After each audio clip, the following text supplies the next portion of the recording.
Think about this for a moment. Why is it that the more you try to be kind, understanding, and available, the more empty you feel inside? Imagine lying awake at night, replaying conversations, wondering why peace keeps slipping away. Buddhist teachings reveal a truth most people never realize. Not knowing how to love yourself is silent suffering.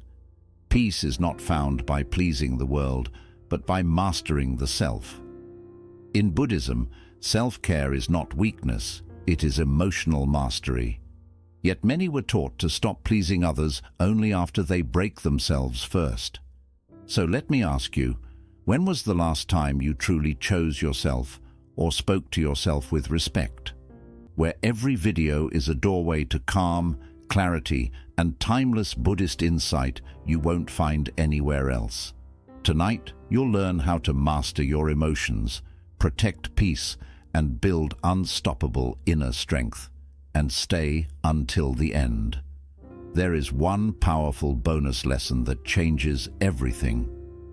1. Stop abandoning yourself to belong. You learned early that belonging felt safer than standing alone, so you bent your voice to match rooms, softened your truth to keep peace, and shrank your needs so others would stay comfortable. Slowly, quietly, you began abandoning yourself. Not all at once, but in small daily negotiations. And each time you chose approval over self-respect, your inner peace paid the price.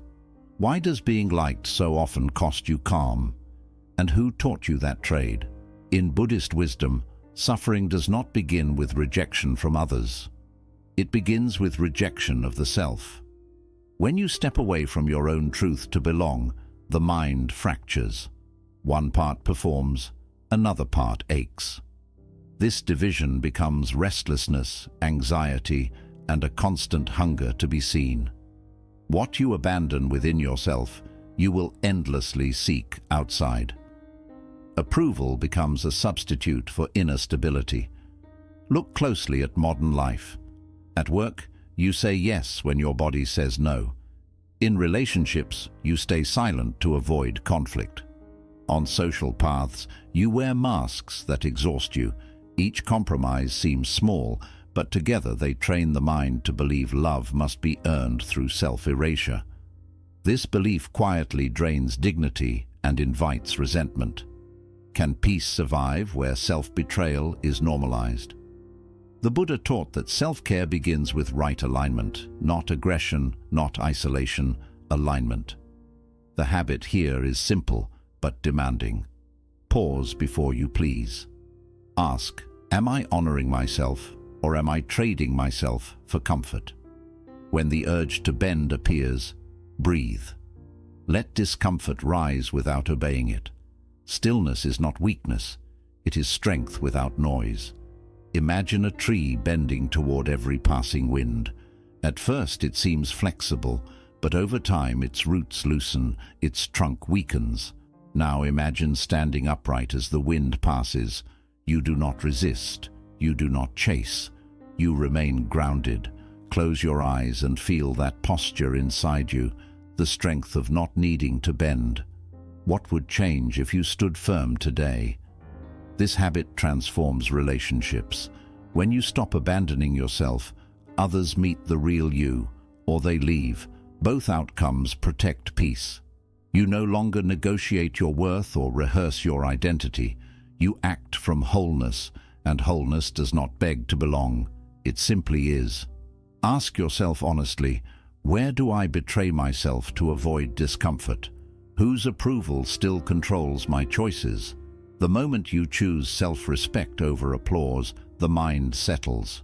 When you finally stop leaving yourself, nothing outside you can steal your peace again. We'd love to hear your thoughts. If you're not sure what to say, just type, I choose myself now. 2. Speak to yourself like a sacred student. Notice how quickly the mind turns against itself. One mistake, one delay, one moment of weakness, and the inner voice sharpens. It calls you lazy, behind, unworthy. You may not hear it clearly, but you feel its weight. If words create worlds, what world are you building inside yourself daily? And who taught you to speak with such cruelty? In Buddhist understanding, the mind is not an enemy to be defeated, but a student to be trained. Yet many people train their minds through punishment. They believe harshness creates discipline. It does not. It creates fear. The mind believes the tone before it believes the truth. Even wisdom, when delivered with violence, becomes poison. Look at your daily inner dialogue. When you fail, do you guide or condemn? When you feel tired, do you listen or attack? This voice shapes your nervous system, your confidence, your capacity to rest. A harsh inner teacher keeps you productive for a while, but peaceful never. And without peace, success feels hollow. Is that the life you are building? The Buddha emphasized right effort, not brutal effort. The habit here is inner voice discipline. Before correcting yourself, soften your tone. Replace command with guidance. Instead of, "Why are you like this?" Try, "What can I learn here?" This is not weakness. This is precision. A calm mind absorbs truth faster than a frightened one. Imagine your inner voice as a teacher standing beside you. One shouts, humiliates, rushes you. The other speaks slowly, clearly, firmly, but with care. Which one would you trust to guide your growth? Which one would you stay with when learning becomes difficult? Growth follows safety, not fear. Close your eyes for a moment. Hear your inner voice soften. Let it guide, not command. Notice how your breath deepens naturally when the pressure lifts. That response is not accidental. The body knows when it is being cared for. Inner peace begins when self-talk stops sounding like a threat. This habit changes everything. You stop burning yourself to improve. You begin to mature with steadiness. Mistakes become lessons instead of verdicts. Discipline becomes sustainable, and slowly self-love stops being an idea and becomes a daily atmosphere. Ask yourself honestly, would I speak to a loved one this way? What tone heals me instead of pushing me? What sentence do I need to hear right now? When you speak to yourself like a sacred student, the mind learns without resistance and peace learns how to stay. 3. Master the pause before reaction. Something happens and the body reacts before the mind arrives. A message, a tone, a memory, a look. Suddenly the heart races, words spill, decisions are made in heat.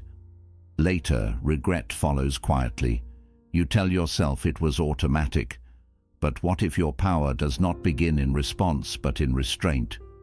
In Buddhist insight, suffering is not created by events. It is created by untrained reaction.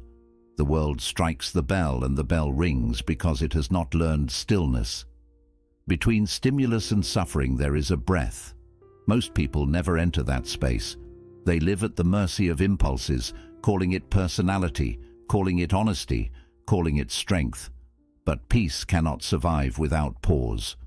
Look at modern life. Notifications pull you. Opinions provoke you. Pressure rushes you. You are taught that fast reactions mean confidence, that silence means weakness. Yet every uncontrolled reaction leaks energy. Anger spoken cannot be retrieved. Fear-driven choices shape years. Ask yourself, how many problems in your life began with speed? The Buddha did not teach suppression. He taught awareness. The habit here is mastering the pause before reaction. When emotion rises, do nothing first. Breathe once, fully. Let the moment stretch. This pause is not passive. It is an act of sovereignty. In that breath, the nervous system settles. Clarity re-enters. Choice returns. Imagine yourself as a bell. The world strikes constantly. Words, situations, people. You cannot stop the strikes, but you can decide what is allowed to touch you deeply. A bell that rings at every contact is noisy and fragile. A bell that rings only when struck with intention preserves its resonance. Your peace works the same way. Close your eyes for a moment. Inhale slowly. Feel the moment widen. Notice how control returns without force. That is emotional stillness, not coldness, not avoidance. Stillness. From here, responses become measured. Silence becomes intelligent. Power becomes quiet. This habit transforms conflict. You stop feeding drama with immediacy. You stop confusing reaction with truth.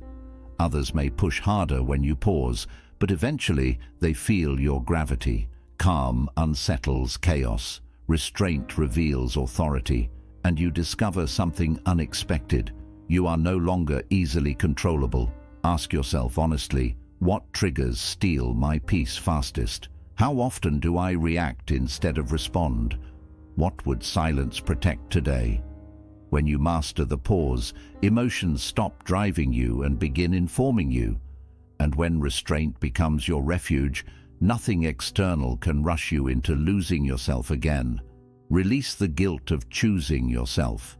Each time you choose rest over obligation, a quiet discomfort appears.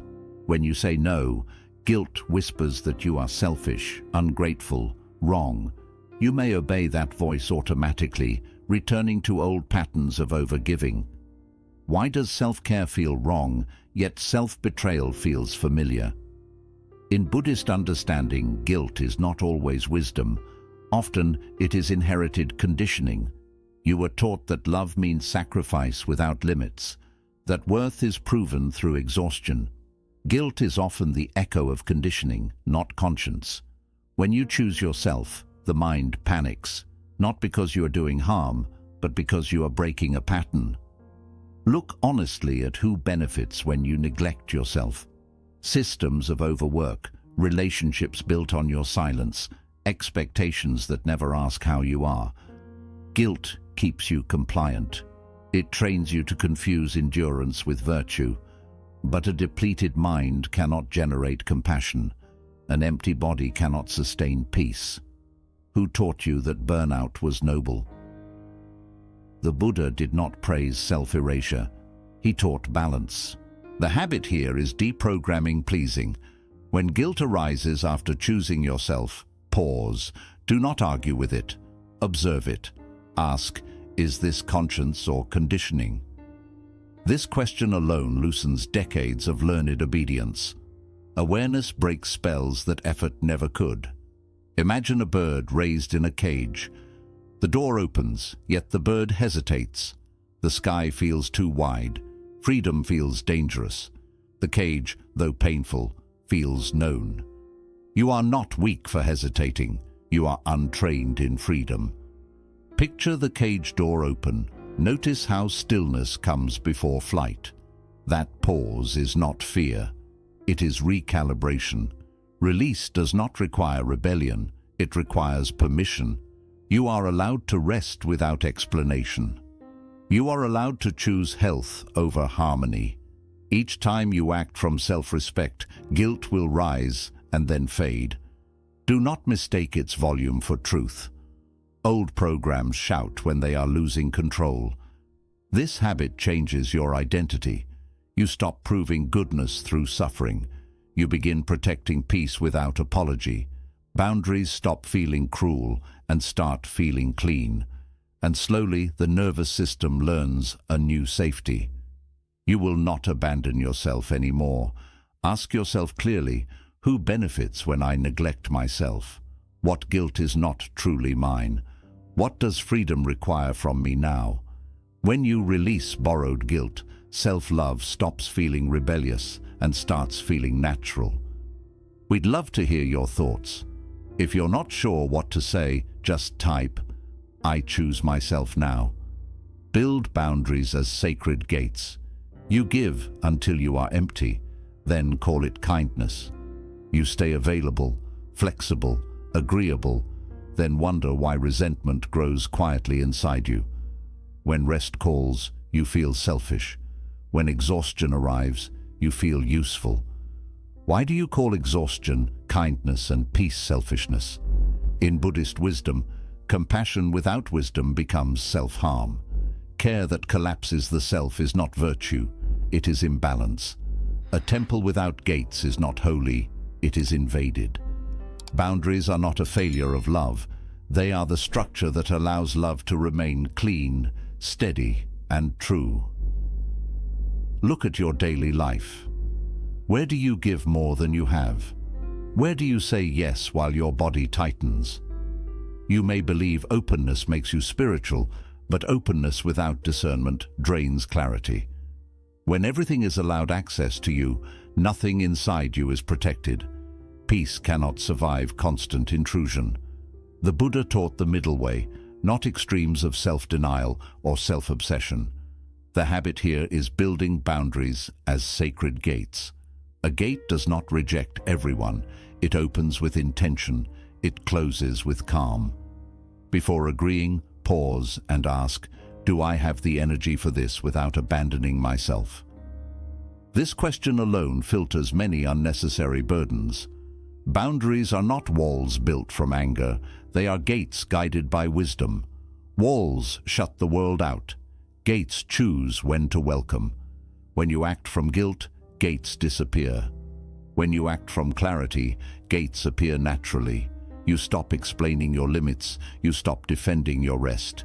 You simply live within your capacity. Visualize yourself gently closing a gate. There is no slam, no hostility, just quiet certainty. Feel the safety that arrives without aggression. That sensation is not selfishness. It is nervous system repair. A protected mind becomes generous without fear. An exhausted one gives with resentment. Which version do you want to live as? This habit transforms relationships.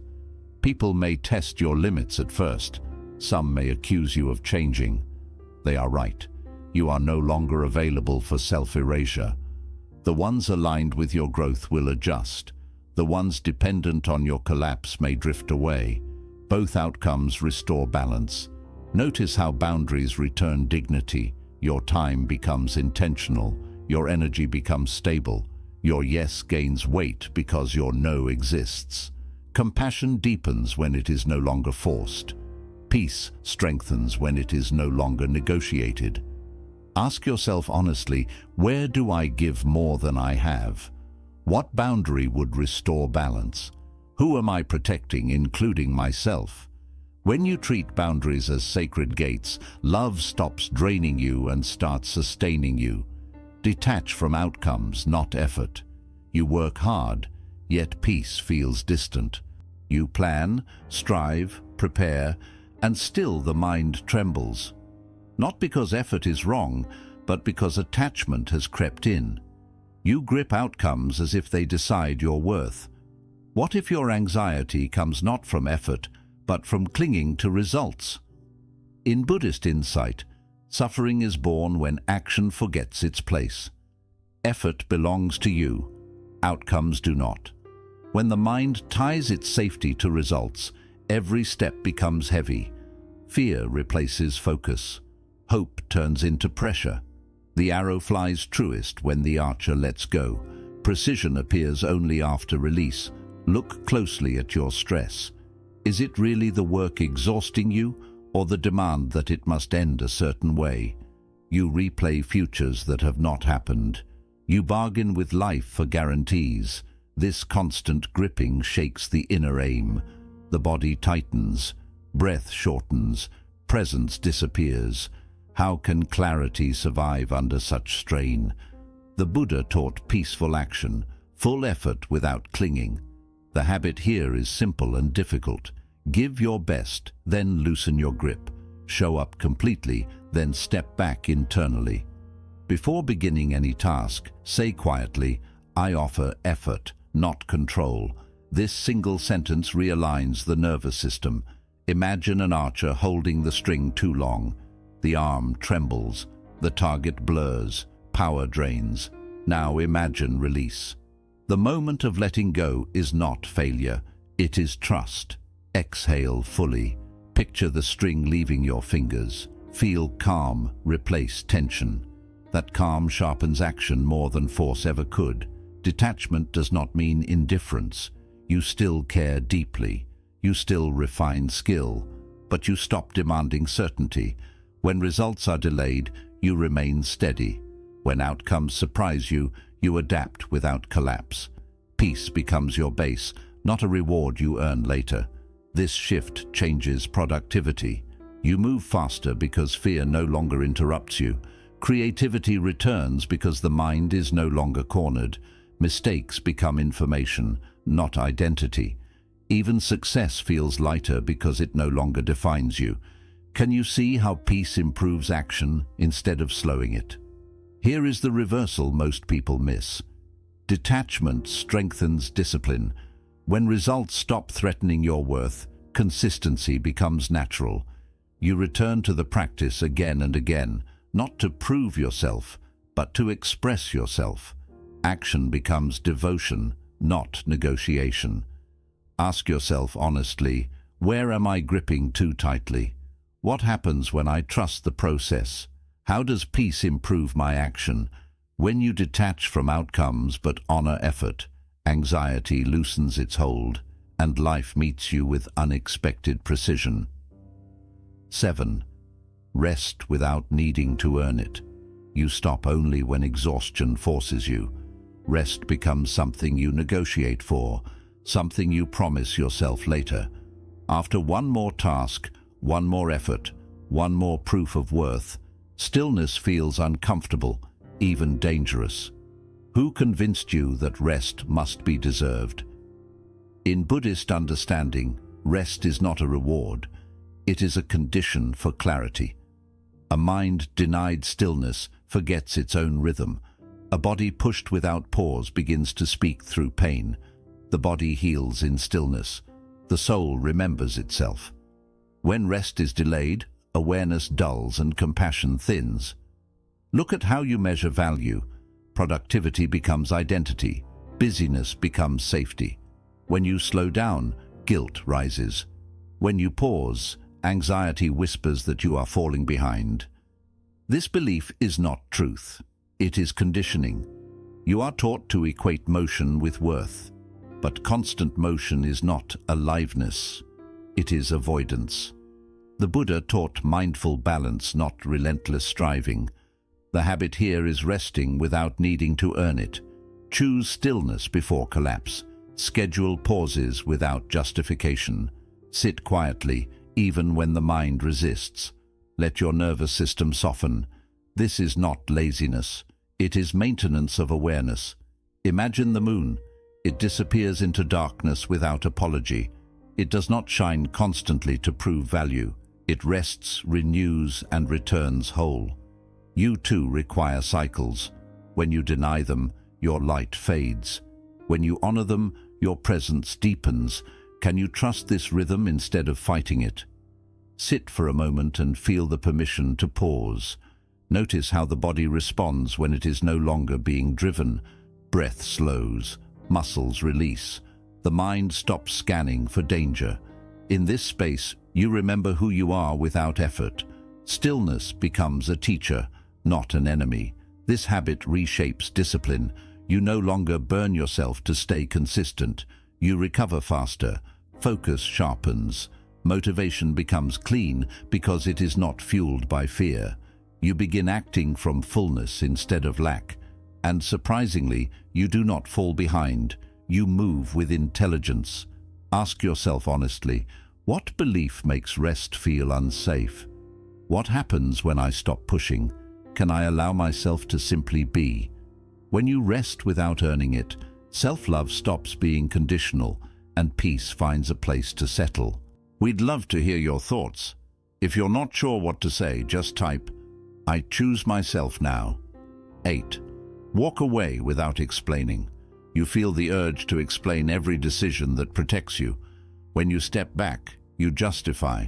When you leave, you defend. When you choose peace, you prepare reasons in advance, as if calm must be approved before it is allowed. Why do you feel the need to justify your peace? In Buddhist understanding, clarity does not argue. When the mind is aligned, it moves quietly. Not every exit needs an announcement. Explanation is often a habit learned from environments where your boundaries were questioned.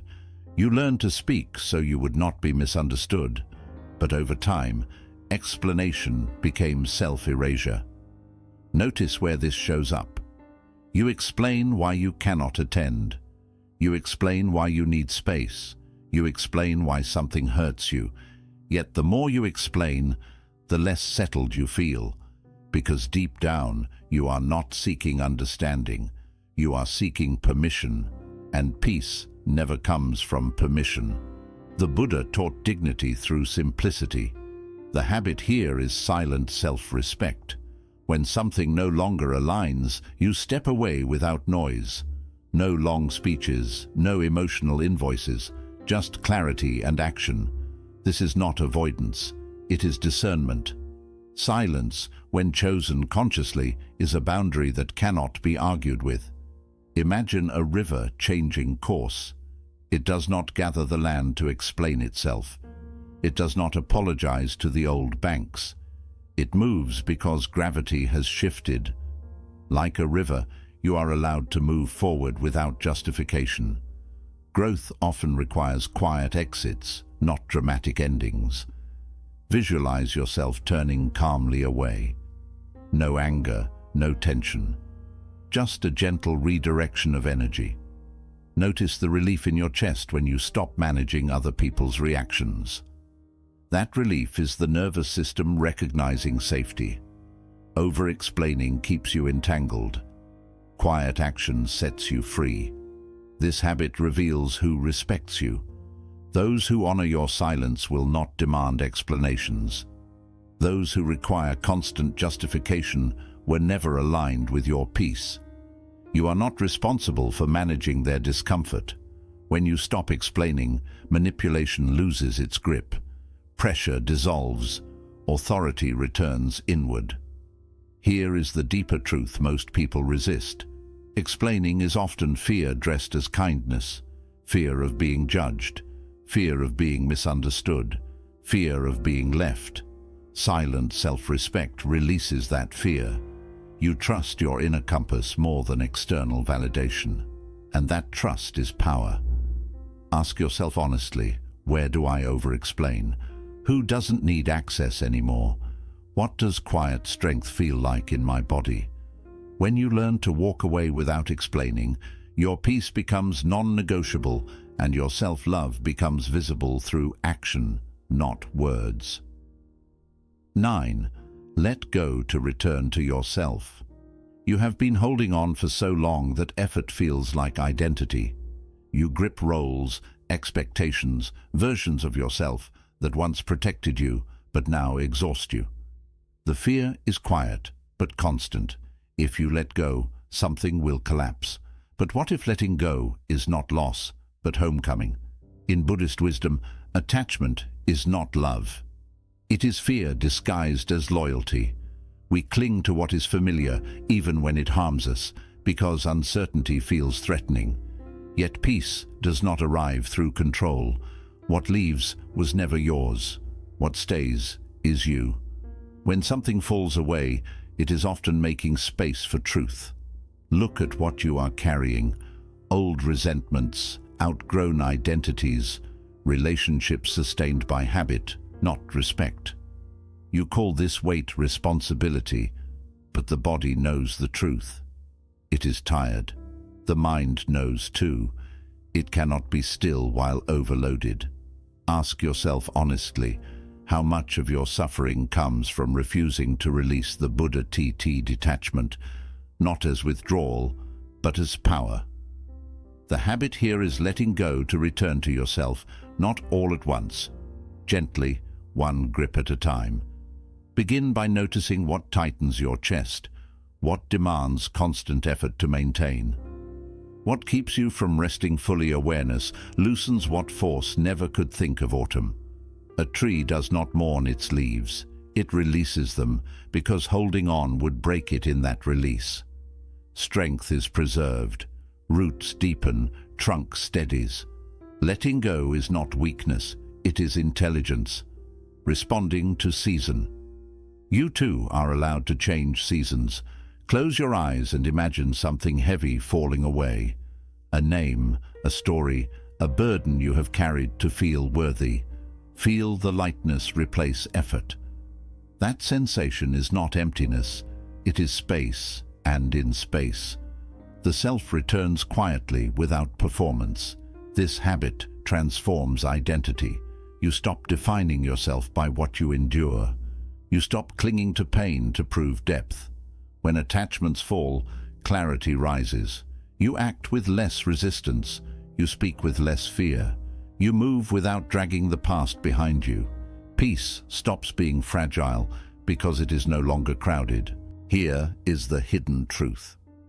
Detachment brings intimacy with life, not distance. When you are no longer holding tightly, you can feel more fully. When you are no longer defending yourself, you can truly listen. When you are no longer performing, you can simply exist. Ask yourself gently, what am I afraid to release? What returns when I finally let go? Who am I without the weight I carry? When you release what was never truly yours, you don't disappear. You arrive. Bonus lesson: learn to become your own refuge.